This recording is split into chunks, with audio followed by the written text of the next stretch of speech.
What's going on, guys? Music's here, and today we are discussing some pretty good stuff. I got a lot of stuff to talk to you about, and we're going to start off with most of this info that I'm about to pass on to you is not from myself. It is actually from me and a friend, Joe Cobbs, actually watched Painkiller already, episode, I think it was 63, or maybe something like, I think it was 63 or 64. And I could be totally wrong, it could have been like 68, I have no clue. It was in the 60s, I know that. We watched that, and we both put down a lot of notes. Now, I'm kind of stealing his idea, but I don't want to call it that. I asked him already, I was like, yo, is it okay if I do this commentary? If you don't want me to, because it's like too much of your idea, because he has a series, it's called PKA, I think it's like PKA Thoughts or something like that, and it's a really great series. I'll link his channel in the description. Check him out. He's an awesome commentator, and he's really funny. And I expect some stuff with me and him in it later on. But we are gonna jump right into this. And basically, what they talked about PKA last night was end of it was kind of stupid. They talked about relationships, but it was like their relationships, and we didn't really give a shit about it. But anyways. They started off with really great Battlefield info, Battlefield 3 info, and Wings was the one. Wings of Redemption was the one who had the most of the info, and he was talking. One thing that really he brought up was actually the first thing he brought up, which really sparked my my attention, was the fact that you can't actually drop shot in Battlefield 3. Now they added the prone aspect of it.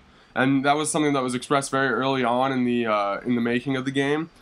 And any gameplay you see of it, or if you have alpha, and I don't have alpha, but I have seen gameplay of it, and I have heard a lot about it.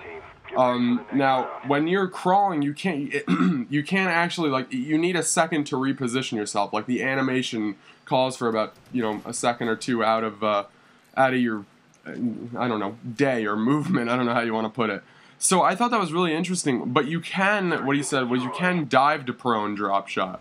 And those of you who play COD, obviously you know what a dive to prone is, or otherwise known as a dolphin dive, to a drop shot, which I thought was really interesting because it's the complete opposite in COD. And I know I shouldn't be actually comparing this to COD, because it's not COD. It's completely different and the same all at the same time. They're both, first-person shooters, but they both point completely at different, how do I want to put, customers, I guess would be the best word. So I thought that was really interesting. He also talked about whether or not this was going to be more so amazing on PC or console. Now, from what I've known about Battlefield over the last couple of years, it has been solely more so a PC game. I know that there was Battlefields out before Bad Company, which was I think the first, don't hold me on, but I'm pretty sure it was the first console Battlefield. That might actually be Battlefield 1945 or whatever. There's like some Battlefield called that, but I could be wrong. I don't know a whole lot on the Battlefield history, but whatever. Here's another thing. This is more about the snipers in Battlefield 3. I thought this was insane. This blew my mind. Okay, are you ready for this? If a sniper stays in one spot for too long, the sun actually glints off the scope and gives away his position from the glare of the scope. And that pretty much was like the icing on the cake for me. I was like, I already knew I was going to get this game, and I'm also going to get MW3. But I knew I was going to get this game, but that detail, I was just like, oh my fucking god, this is amazing. Like, that's so realistic. DICE always does a little awesome stuff. And it makes you appreciate the game so much, and, round of a fucking applause, DICE. This is something that has to do with Conquest, the game mode Conquest, and if you're a COD player and you don't know what Conquest is, that is basically, it's basically domination, only instead of having, ABC, voice crack, wow, that was horrible. Instead of having ABC, there's times where you have a fourth flag, yeah. And you don't actually spawn, like the start in COD when you play domination, one team will spawn at A flag and one team will spawn at C flag, okay, like right in the beginning of the game. That doesn't happen. Both team has a certain deployment that are set in the map, and then A or C or D or whatever it is will actually be in the map. You actually have to go to it. You're not just like 5 feet from it. So I thought that was really interesting. Another thing they say, well, I'd like to see this more so than they really talked about this, but I'd really like to see dedicated servers for console, and even if it means like, well, actually no, they did bring this up.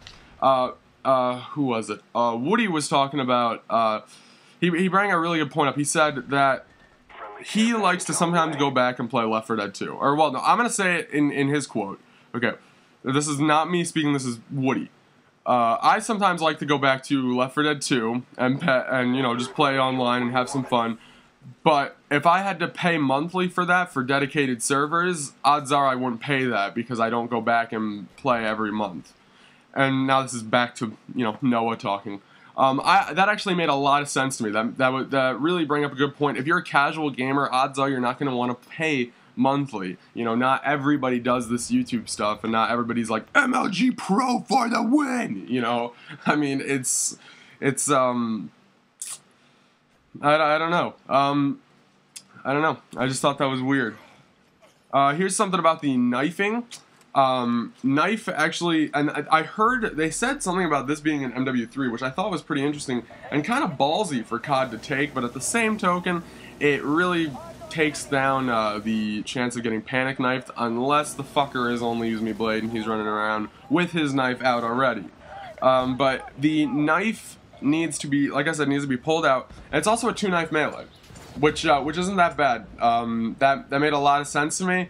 Cause like how many times, like if you're a soldier and you like knife somebody, are you immediately like super ninja fast and gonna knife them and like slit their throat like right there? Like I don't think so. You're probably just gonna go straight for the stab and do it again. Now obviously you're not gonna want to make it too realistic and do like 20 stabs on a guy, but you know, I don't mind the 2-knife kill. Now until I play the game, I can't actually say if it's like a fucking annoying or not, but I like the idea of it. It makes sense. It's realistic, which is what Battlefield 3 is so fucking good about making the game.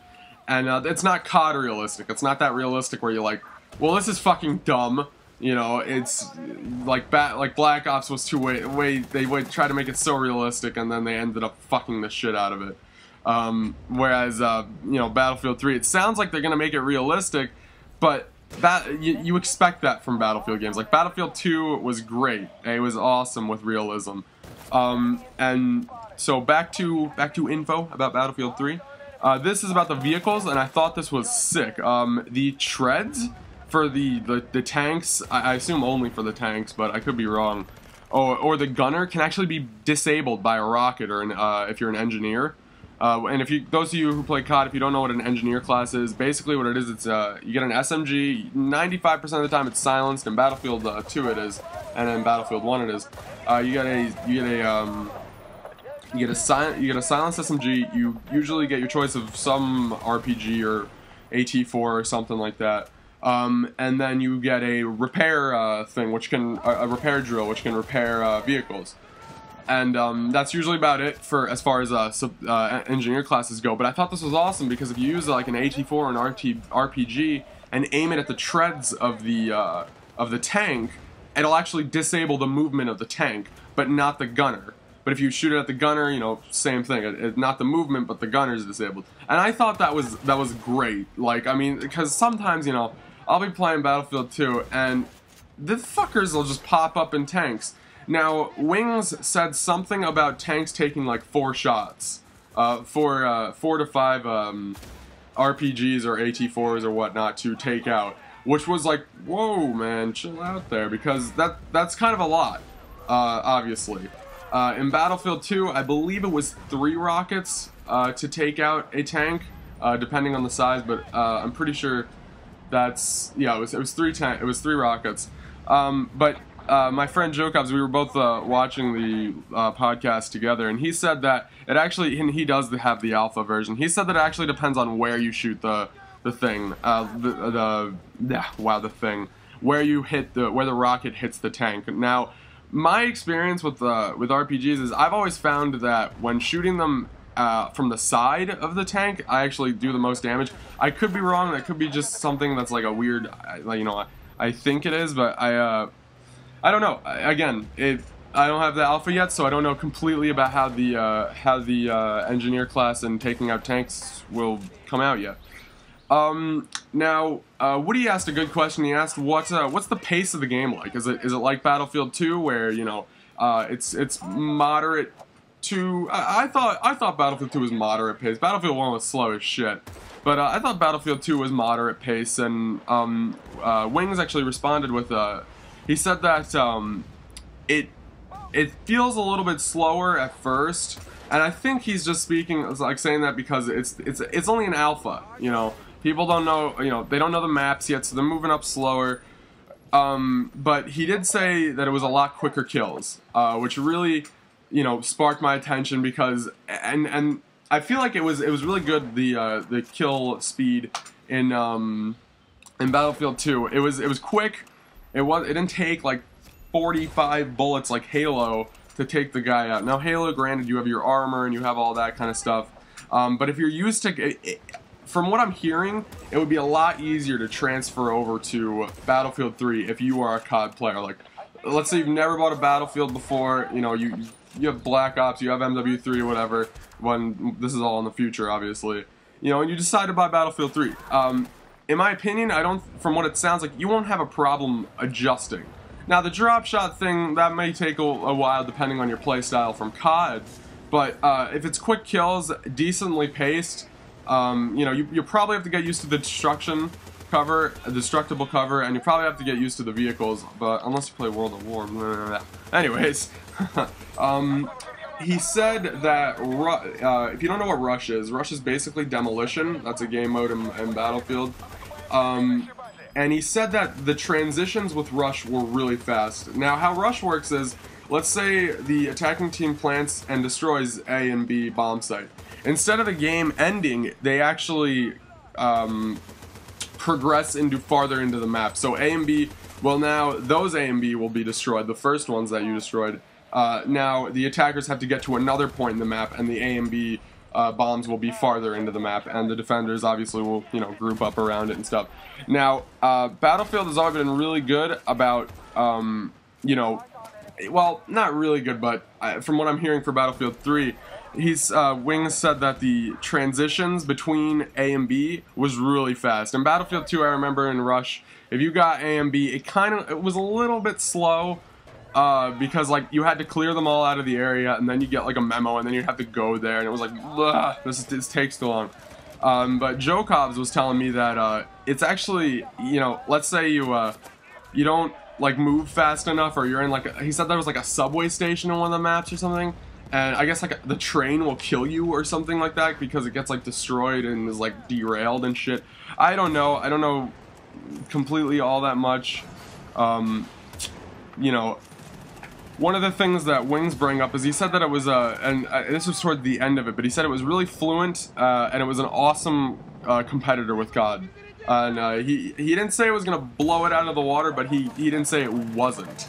He really didn't, you know, specify exactly what he thought in terms of it wrecking COD or not. Personally, I'm into both games. I respect both of the makers of the game, you know.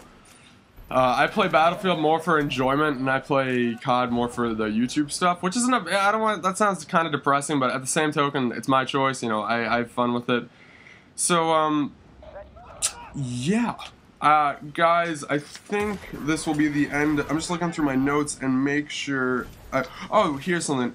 Those of you who do play Battlefield a lot more, you obviously know what squad spawning is. You can choose where your spawn location in Battlefield, and if you're in a squad, which is like a, you know, if you played World at War, it's like kind of the same thing. It worked like that. Only you didn't spawn on your squad in World at War. In this game, in all Battlefields, you could always choose to spawn in your squad.